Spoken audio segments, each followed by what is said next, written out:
Can't remember in the timeline if this was the first or second starship to go by the name Enterprise. I believe it was the second because there was that one really weird looking one. But this is going to be our third, I think, in attack wing ship to go by the name Enterprise. This is the NX-01. And I, for one, actually liked the show Enterprise. The first season was kind of weird, but after that it actually got much better. And towards the end, when they finally canceled it, it was actually really interesting, and I wanted it to go on. I think a lot of the hate towards the show came from its theme song, whereas all the other shows had like an orchestral theme. This one used, I don't even remember the name of the song anymore, but the ending credits had an orchestral theme, so if they just swapped the ending credit theme with the opening theme, I think there would be a lot less hate for the show. But anyway, let's get in and take a look at the NX-01. Here we have our NX class ship. And it's quite the maneuverable little thing, lacking a one hard bank. But it even has a white 2 come about in there, which is really nice. There's the 3 come about in red. Not a super speedy ship. There's our Federation NX class. And you can see there, quite a bit of maneuverability, just not very fast. Tops out at a 3, but has pretty much everything in there. And that white come about, which is amazing on a Federation ship. I think other than the fighters, it's the only one that has it. There's our Enterprise NX-01. Unique Federation. They're going to take into account this ship predates Kirk's era by quite a bit, so the stats kind of reflect that. 2 attack, 3 agility, 3 hull, and 0 shielding because they didn't even have shields at the time. We have 1 weapon upgrade, 3 crew upgrades, kind of standard for Federation, for 16 points. Have evasive, target lock, scan, and battle stations.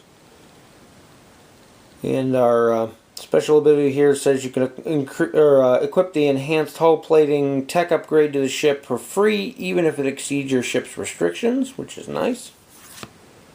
And we have our generic NX class ship. Stats are exactly the same. You do lose 2 crew slots, which is kind of hurting. And everything else is the same for 16 points. For captains, we have Jonathan Archer. Unique. Captain skill of 5. 1 elite talent, 3 points.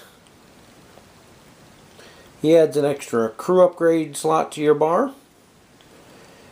And as an action, you can disable up to 2 of your crew upgrades. For each upgrade that you disable with this action, you gain +1 attack die when attacking with your primary weapon, and increase your skill number by +1 to the end of the phase. So it boosts his captain skill up while also boosting up your attack, meaning you basically get to shoot first, or shoot sooner. And then if you disable 1 crew, you get the +1/+1, 2 crew, you get the +2/+2. And those are our reminders for use with Jonathan Archer.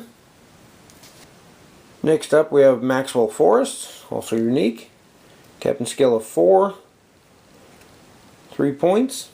As an action, you can perform an additional 1 maneuver, either a straight bank or a turn. This is actually being discussed on the Board Game Geek forums, whether or not you have to have those maneuvers on your dial in order to perform them. I don't think you do, just because this is letting you perform an additional maneuver. If it had said perform this maneuver instead of your normal, then maybe I would say yes, you would have to have it on the dial, but this is basically, I see this as being no different than the upgrades that let you perform the 6 forward when that's not on your dial and things like that. So we'll see how that one turns out. Max Forrest is also a admiral.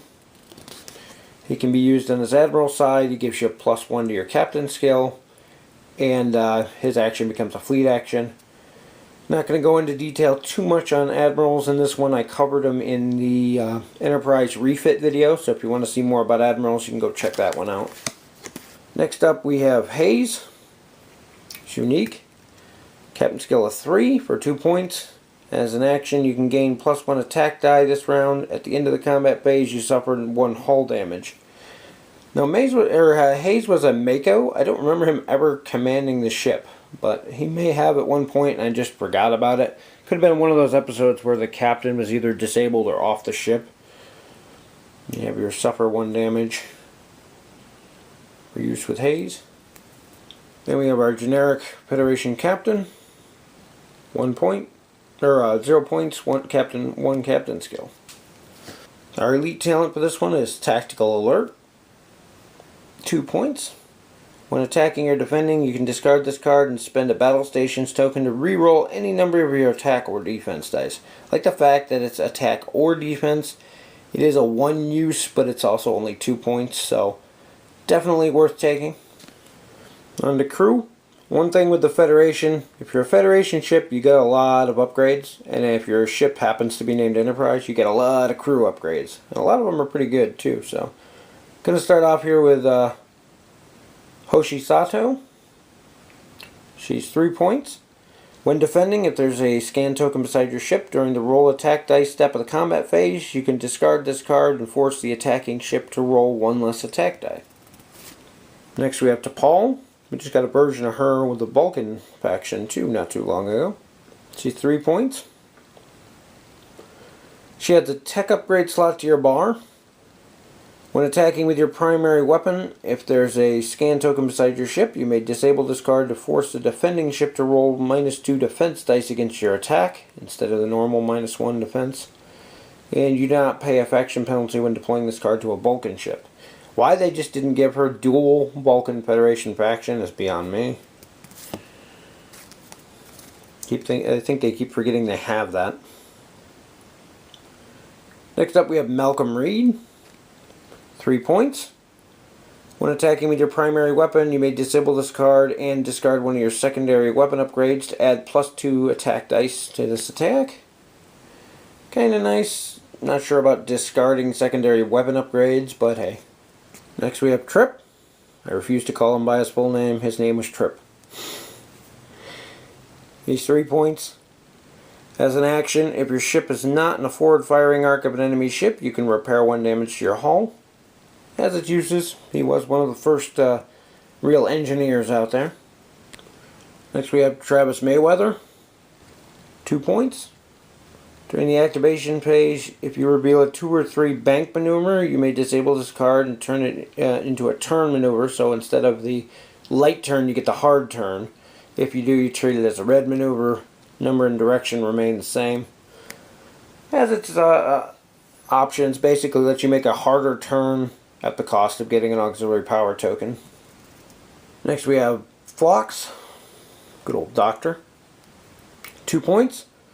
During the activation phase, you may disable this card to remove all disabled upgrade tokens from all your other crew upgrades. Very nice with all the Federation crewmen that require a disable in order to do their actions.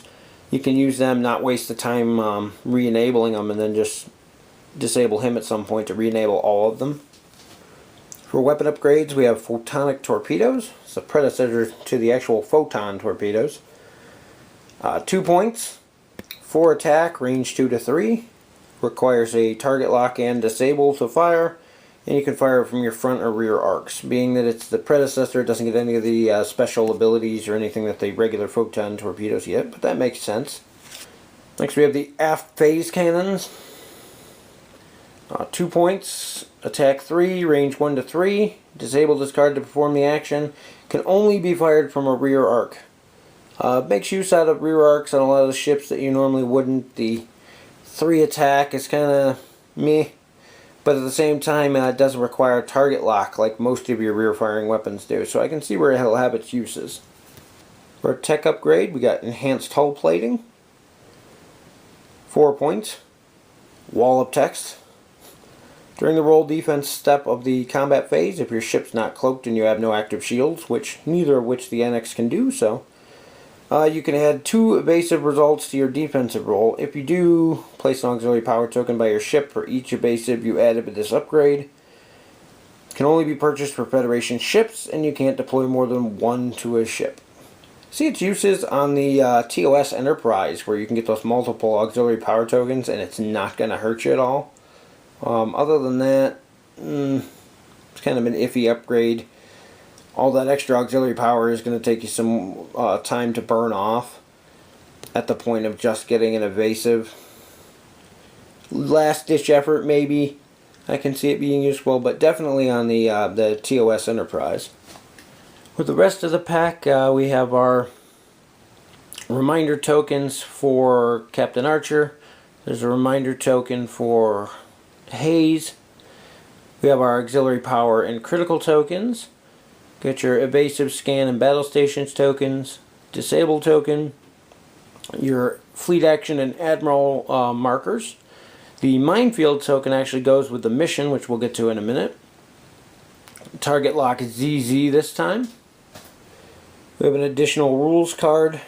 This time it's for the Admiral. Explains how the Admirals work and how the fleet actions work. I'm not going to go into depth on that like I said earlier, but if you do want to know more about Admirals, check out the Enterprise refit video. There's a whole section in there about them. Mission for this one is Minefield. If I recall, I haven't actually played it, but there was a scene where the NX-01 drifted into I think it was a Romulan minefield. And, yep, through Romulan players. So this is what it's based on. And basically you have to navigate your way out of the minefield without blowing yourself up. I haven't gotten a chance to play these missions yet because I just got these in, but definitely going to go through and play through all of the missions at some point. They're one of the things that sets this game apart from like X-Wing, is that every mission isn't just a place 5 asteroids and go at it. There's lots of different scenarios that you can play. The ship itself, the model is amazingly detailed as far as attack wing models go. Everything seems to be in a decent place. Nothing's kind of bent or warped out of shape like there are on other ships.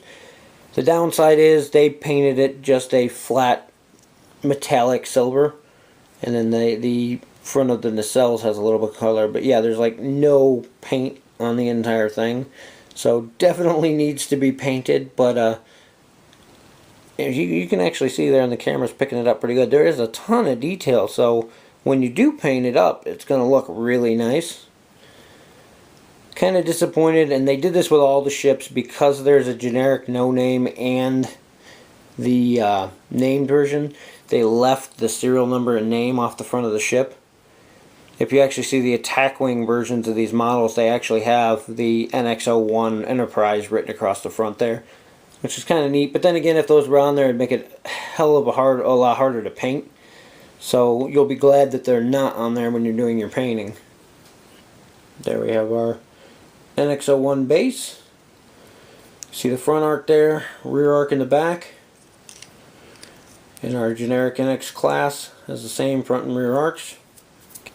All in all, it's a pretty good expansion. Lots of cool new crew members, a few new abilities that are nice. Another Admiral, which is nice. The ship itself is kind of dated. It's another one that's really good if you're going to be playing period time themed games.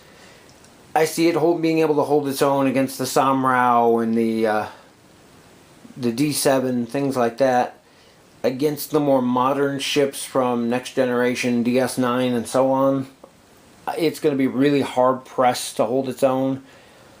More of a harassment ship, but then again, the points cost is there to basically make it a support ship. It's there to run in, annoy people, and basically play a harassing role, get in the way. I could see this being used as a bumper ship to get in there and bump into other people and make them lose their action step.